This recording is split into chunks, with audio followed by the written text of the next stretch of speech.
car is as successful as the Hyundai Creta was in 2017, outselling everything in the compact family car segment, one has to wonder why Hyundai would change a thing. Well, for starters, the Creta has to remain relevant, and Hyundai, of course, would like it to remain the top seller. Thankfully, not a lot has actually changed. There's a nip and tuck here and there, but the heart of the Creta remains the same. So, is a midlife facelift worth it? Let's take a look. Like I said, most of the changes are cosmetic. You'll notice the Creta's front end now has the same cascading grille as featured on the new Tucson. The fog lamps have been reshaped and are now cupped by LED daytime running lights. Pop round to the rear and you'll see a modified bumper and LED detailing. To complete its new look, the alloy wheels have been restyled. With only one trim level available, namely Executive, you don't have many choices, or choice. But not to worry, because Hyundai is generous with standard specification. The interior remains unchanged and it's unpretentious and generous with space as well. And like I mentioned, the standard spec. You get leather upholstery, a leather-covered multifunction steering wheel, a touchscreen infotainment system which offers everything like MP3, Bluetooth, USB and aux ports. You could get sat-nav for just over 2,500 Rand, but I don't think it's necessary. You could just use Google Maps or Waze on your phone. This is maybe where we would have liked to have seen Android Auto, etc., to integrate your phone better, because that's what EcoSport offers.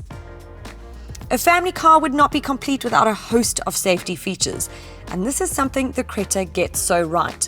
This updated range boasts rear park assist with rear view camera, dual front, side and curtain airbags, and ABS with EBD.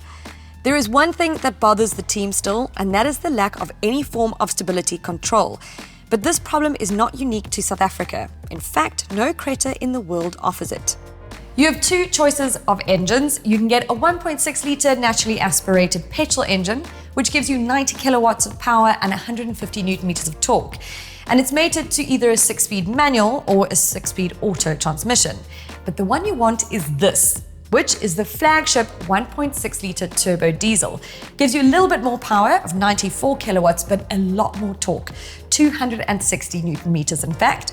And it's mated to a 6-speed automatic transmission, which makes it even more convenient. The advantage of the diesel engine, apart from the extra torque, is of course the fuel consumption. Hyundai claims it to be at 7.4 litres per 100 kilometers, but for the last week or so, we've been averaging in the low 6 litres per 100k region. Fill the 402 litre luggage bay for a family road trip and you'll be glad for that extra torque and the fewer fuel stops. Rear passenger space is excellent for a car in this segment, and as mentioned, the boot is particularly big and square, making it easy to load things in. If you are a family who enjoys hitting the open road and perhaps the odd gravel road or two, the Creta's comfort and ground clearance of 190mm will make it a suitable choice. The style changes to the new Hyundai Creta have given it a really refreshed look. Sort of like when you look at somebody who's had a facelift and you can't figure out why they just don't look so tired anymore. Well, that's what's happened here. It will continue to be a popular choice among families. And if you can stretch it for the turbo diesel, you'll be better off for it. But both models come standard with a 5-year 90,000 kilometer service plan and Hyundai's impressive 7-year 200,000 kilometer warranty. This may be the most crowded segment in the market, with almost every manufacturer wanting to get a footing into the compact family car market.